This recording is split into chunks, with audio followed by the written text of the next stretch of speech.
Hi, this is Remembering the Past, the show where we talk about people who've died recently who've had a profound effect on our history, our society, or our culture. By way of introduction of our subject tonight, here's a little bit of an interview he did with the late-night host Craig Kilborn. They tell me that you are arguably the greatest guitar player around. Better than Eddie Van Halen, better than Hendrix, better than Prince? I am more versatile Than those people? Yes.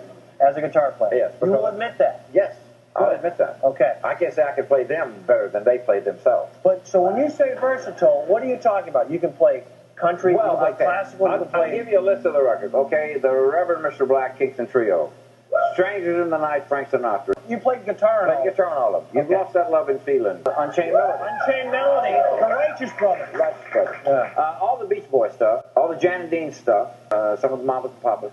Well, that was Glen Campbell, and indeed he was the most versatile guitarist and probably the first and most successful crossover musician between country and rock. He died recently at the age of 81, and yes, he had a very popular television show in the late 60s, and yes, he was in True Grit. He wasn't a great actor, and yes, he had the handsome look of a matinee idol, but he was one of the most talented musicians of our generation. He played both country and rock. He played with Elvis. He played with Sinatra. He played with the Wrecking Crew. He played with the Beach Boys. He played with Waylon and Willie. He played with as wide a range of musicians as anybody, and we can only touch the surface of what he did. Glen Campbell was born in Southwest Arkansas, Delight, right around the only diamond mine in the United States. There's your Glen Campbell trivia. He learned to play that guitar like a ring and a bell, and he could sing too. He moved to Albuquerque, and then he moved to L.A. in the early 60s. He was an itinerant guitarist in L.A. when the music started to explode. Joined the group The Champs for a while, but he just played freelance, and he would sing as well. The talent was so remarkable that everybody picked up on it right away. Listen to this riff he plays for George Morgan, an early country music performer.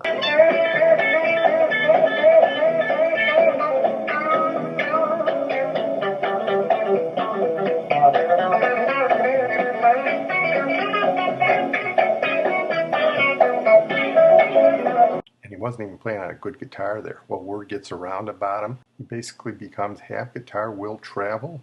The musicians who formed the Wrecking Crew heard about him. He started playing with them, and he caught the ear of Brian Wilson. And he started playing on Beach Boys records. And if Brian Wilson wants you, you know you must be good.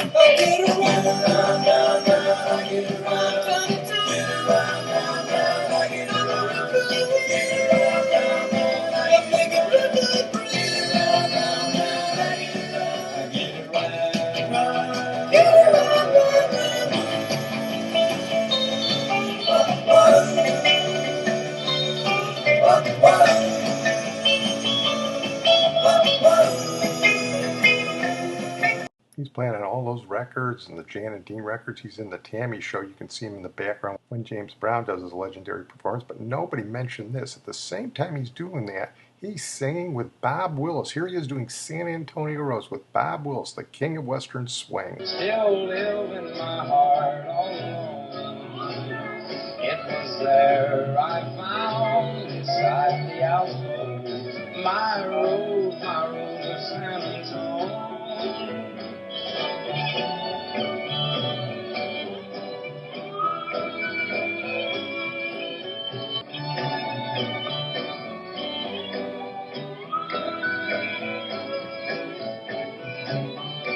Think about that. James Brown, the Beach Boys, and Bob Wills all at the same time. Well, the first time Brian Wilson freaked out and didn't want to go on tour, just wanted to write, he picked Glen Campbell to tour with the Beach Boys in his place. And Glen Campbell did a great job, but he didn't want to stay with the Beach Boys. He saw bigger things, so they got Bruce Johnston. Glen Campbell went out on his own, but in gratitude, Brian Wilson wrote him a song. It's a good song. You can hear the Brian Wilson influence. You get an idea of what a good singer Glen Campbell is, but the song just never caught on. It's called Yes, I'm Dumb. Here he sings it on Shindig. The way I act don't seem like me.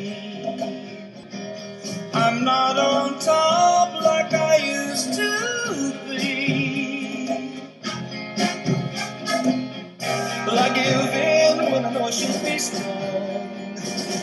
I still give in even though I know it's wrong. Know it's wrong. I guess I'm dumb, but I won't care. Well, at this point, Glen Campbell's back with the Wrecking Crew, and he catches two breaks.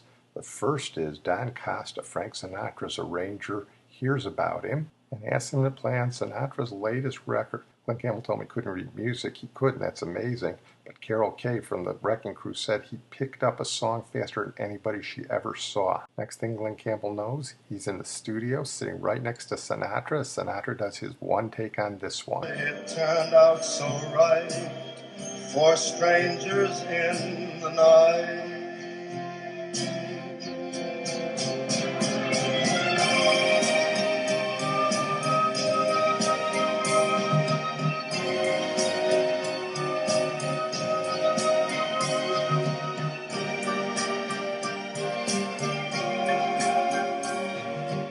Don Costa loved Campbell's work there, but I'm not going to tell you what Sinatra said to Don Costa as he left the studio. It's probably the best Glen Campbell story there is, but if you want to know it, you'll have to look at Glen Campbell's autobiography. The other break he caught was this new songwriter out in LA called Jimmy Webb. We talked about Jimmy Webb when we talked about MacArthur Park, but Glen Campbell was the one that Jimmy Webb wrote the songs for. Glen Campbell was to Jimmy Webb what Dionne Warwick was to Burt Bacharach. And Glen Campbell sang this song on the Joey Bishop show. He had played the guitar in the background for Pat Boone's version. He recorded his own version, and like MacArthur Park, it's about Jimmy Webb's love affair with Linda Ronstadt's cousin Susan. By the time I get to Phoenix, she'll be rising.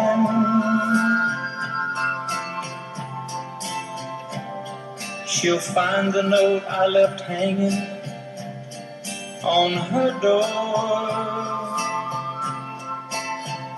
We're talking Grammys. We're talking mega hit, one of the great songs of the 20th century. Frank Sinatra called it the greatest torch song ever. Great for both Jimmy Webb and Glen Campbell because Jimmy Webb's career took off, and Tommy Smothers heard this and another song that Glen Campbell sang on the Joey Bishop show. The other song was this one, and I'm not even going to play the words on this one because everybody knows them.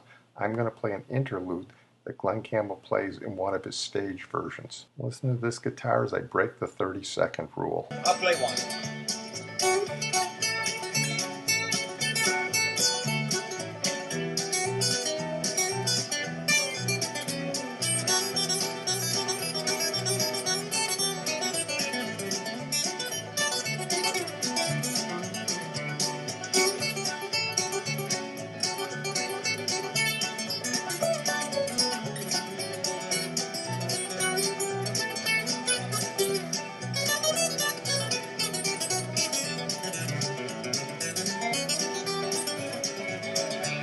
That, of course, was Gentle on My Mind. That song was written by John Hartford, more Grammys, and Tommy Smothers decided to use Glen Campbell as the summer replacement for the Smothers Brothers. That song became Glen Campbell's theme song, too. By now, Glen Campbell was no longer playing with the Wrecking Crew. They're playing for him. And they played on this Jimmy Webb composition where Carol Kay did the opening bass line. Then she lent her guitar to Glen Campbell, and he did the bass line in the middle, which I'm going to play. Carol Kay was awfully impressed, and it takes a lot to impress her, believe me.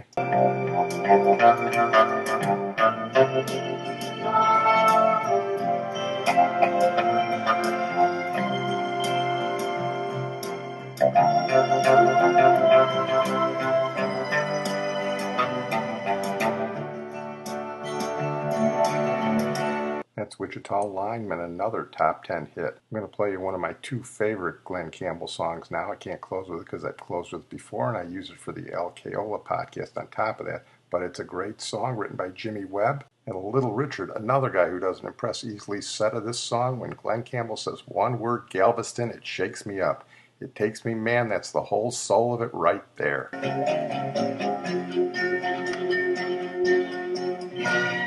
Galveston, oh Galveston, I still hear your sea winds blowing.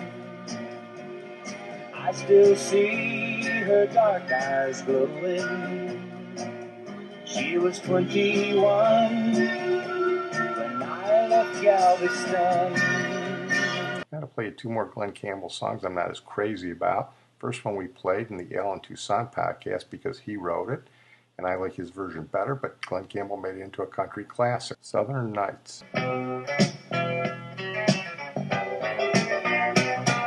Southern nights, have you ever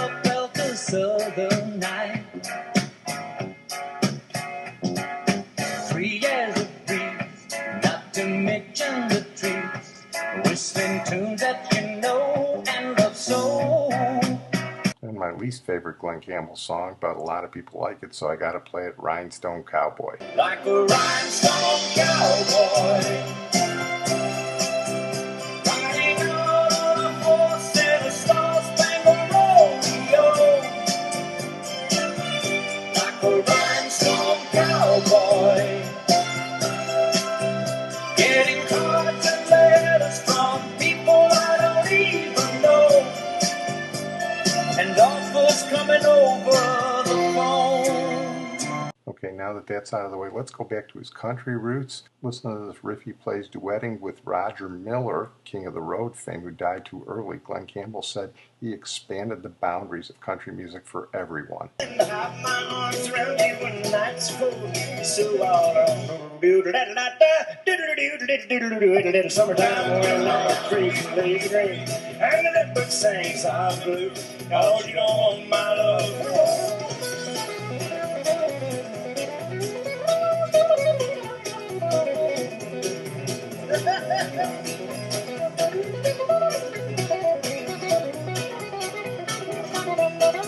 The man could play that guitar.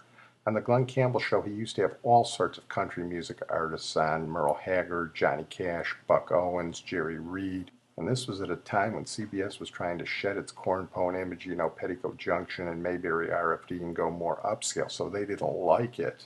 But Glen Campbell had enough pull and enough appreciation for country music that he could get those country men and women on. Glen Campbell had a rough personal life at times, and I don't think Hollywood was the best place for him. He moved away from there later in life. But strictly from a professional standpoint, you never heard anyone say a bad word about him.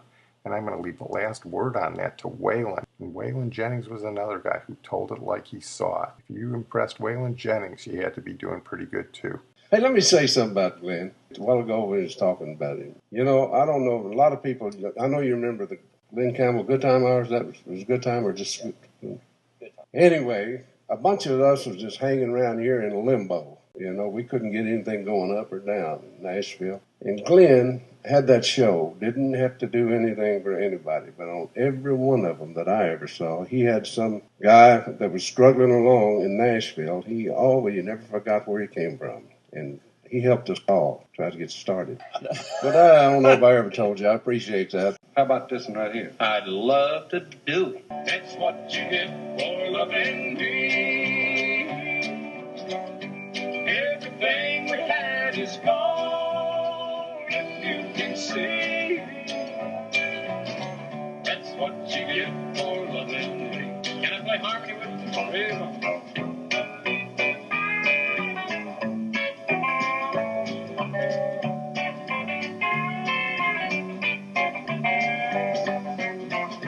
And then, of course, there's this. When I was a kid, the first Western movie, the movie period, they had a little theater in DeLine, Arkansas. I saw it was The Lone Ranger in Tonto. But I'd like to do it in remembrance of Clayton Moore, my first Western hero, and Jay Silverhill. See, they were really something else. Hi-oh, Silver, away!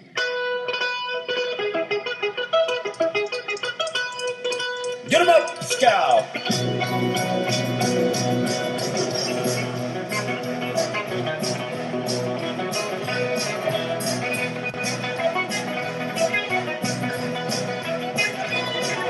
Well, I'm going to close on that note. I want to thank my producer and IT genius, Sid Tepps.